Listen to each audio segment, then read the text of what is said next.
Refraction, absorption.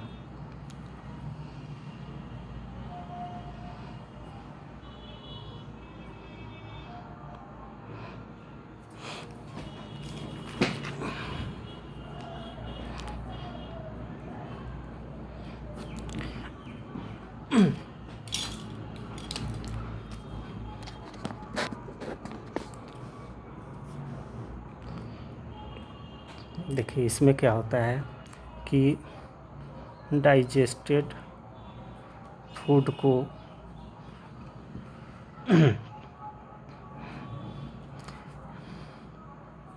From small intestine से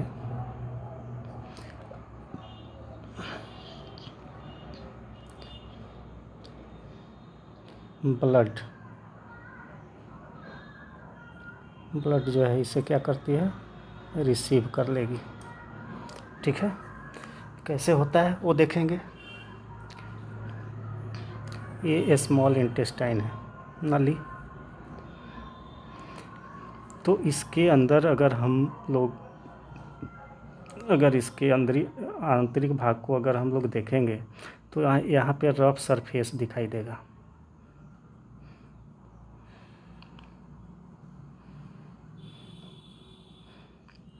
ठीक है, इस रफ सरफेस को कहा जाता है, हेयर लाइक स्ट्रक्चर दिखेगा, विलाई। इस रफ सरफेस को क्या कहेंगे, विलाई, नॉट विलाई। इसका काम क्या है कि यही सरफेस एरिया कह सकते हैं, लार्ज सरफेस एरिया को प्रोवाइड करता है फॉर एब्जॉर्प्शन के लिए।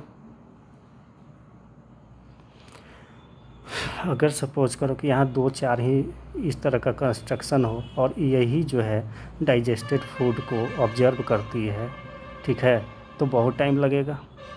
अगर ये मिलियन की संख्या में है तो शॉर्ट टाइम में, कम समय में जो है हमारा डाइजेस्टेड फूड को क्या कर लिया जाएगा, ऑब्जर्व कर लिया जाएगा। तो इसके लिए विलाई है। ठीक है, ताकि जो ऑब्जर्प्शन हो कैसा हो, रैपिड हो, जल्दी हो जाए। तो इसकी संख्या बहुत ज़्यादा होती है, मिलियन बिलियन की संख्या में होता है। तो यह है ऑब्जर्प्शन। ठीक है, अब ये विलाई जो है ऑब्जर्व करके डाइजेस्टेड फूड को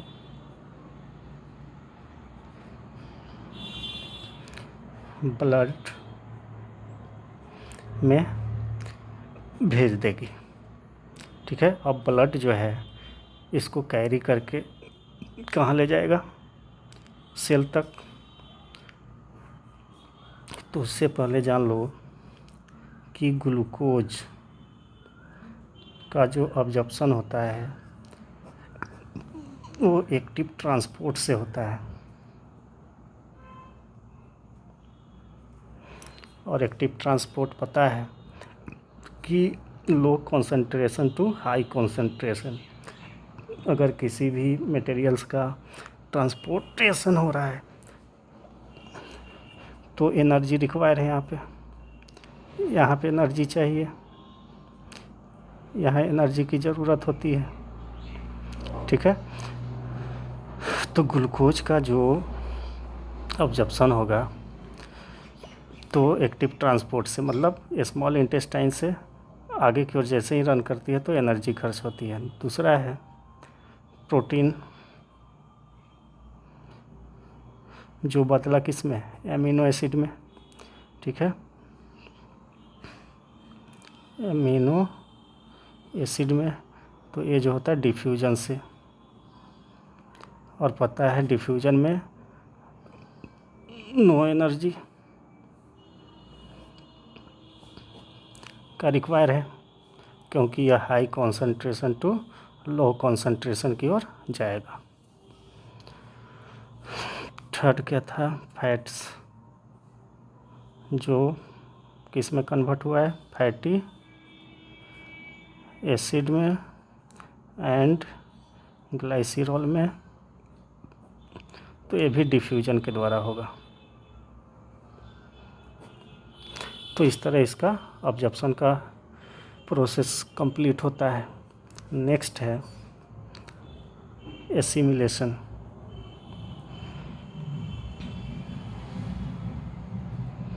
एसिमिलेशन देखो,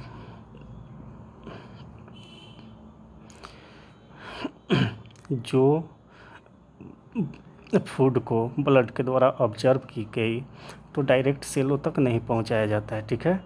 कुछ जो है लीवर में स्टोर होता है, किसके फॉर्म में, ग्लाइकोजेन के फॉर्म में, एक कंपाउंड के फॉर्म में, ठीक है। और जैसे जैसे रिक्वायर होती है सेल को एनर्जी की, तो इसी ग्लाइकोजन से एनर्जी रिलीज कराया जाएगा।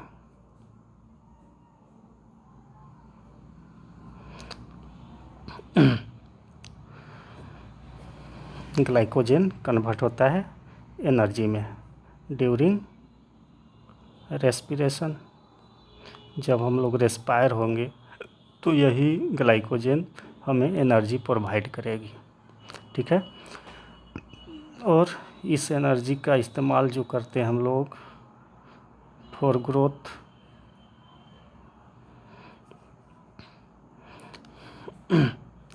डेवलपमेंट हो गया, बॉडी रिपेयर हो गए, अगर कहीं पे टूट फूट होता है तो वहाँ का रिपेयर करना हो, सेल को डिवाइड होना हो तो एनर्जी की रिक्वायरमेंट है।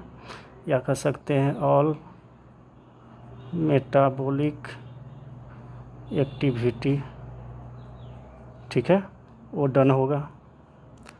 तो इस तरह इस ऑब्जर्व फूड से हम लोग एनर्जी प्राप्त करेंगे और उसका इस्तेमाल करेंगे। अब बच गया कि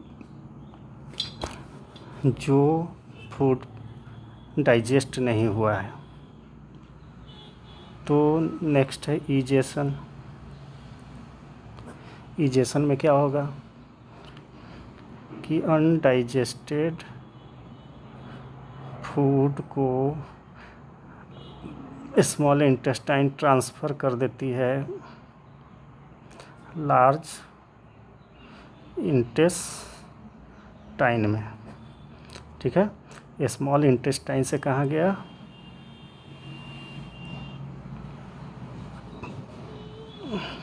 लार्ज इंटेस्टाइन में। तो लार्ज इंटेस्टाइन में होता क्या है, इसका वर्क क्या है, तो इसका दो वर्क है। पहला स्टोर द अनडाइजेस्टेड फूड, पहला चीज़ किसको स्टोर करना। दूसरा काम क्या है, ऑब्जर्व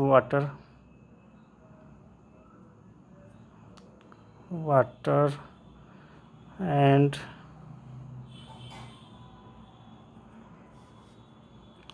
salts फ्रॉम फूड।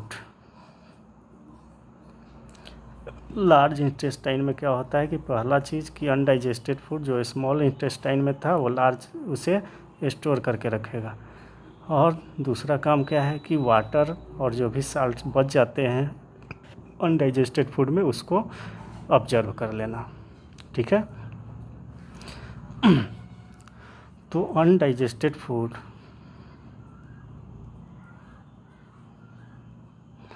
को time to time out of the body,